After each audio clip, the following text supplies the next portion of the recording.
This morning, the Russian military says it has taken control of a key city in eastern Ukraine just one day after Ukrainian forces had to retreat. A setback in the war that will enter its third year this week as Congress fails to agree on an aid package for Ukraine.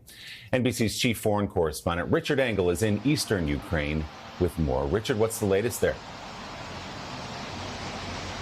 Willie, the withdrawal from the small city of Avdiivka is a very bad sign for Ukraine. And Ukrainian forces decided that holding on to this small city simply was not worth the effort. It wasn't worth the manpower. It wasn't worth losing that many Ukrainian soldiers because it is right on the front line and Russian troops outgun them and outman them.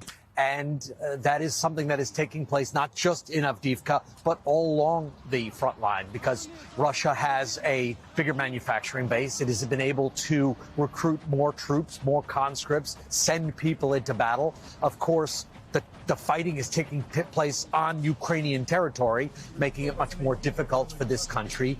Russia has been able to resupply its weapons and ammunition with allies in Iran and North Korea. So it is all looking very glum at the moment for Ukrainian forces and who are now completely dependent on outside help. They say they don't have enough men, and they're looking at ways of recruiting more soldiers from the population here.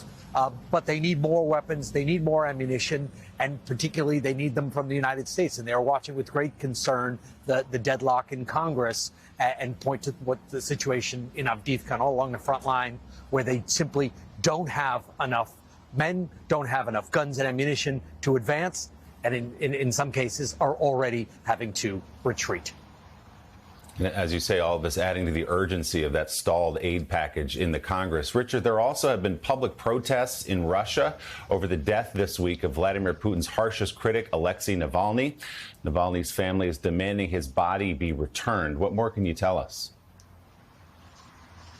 So a lot of suspicion, a lot of anger about the death of Alexei Navalny. He was only 47 years old, but he had been held for the last 3 years in extraordinarily difficult conditions, often kept in solitary confinement, 300 days plus in solitary confinement, given very little food, access to medical care.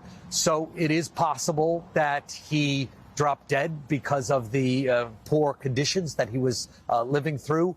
Or that he was poisoned again and died because of that. And this is something that Navalny's supporters, Navalny's family want to get to the bottom of. And his family members have been asking for the return of his body. They want to take possession of the remains, in part so they can carry out an autopsy, see the condition of the body. But at the moment, the remains are still being held by Russian authorities.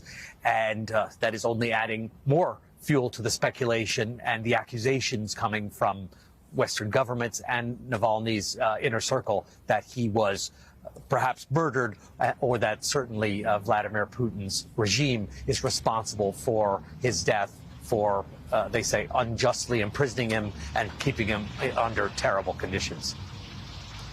Richard Engel reporting from eastern Ukraine for us this morning. Richard, thank you so much. We appreciate it.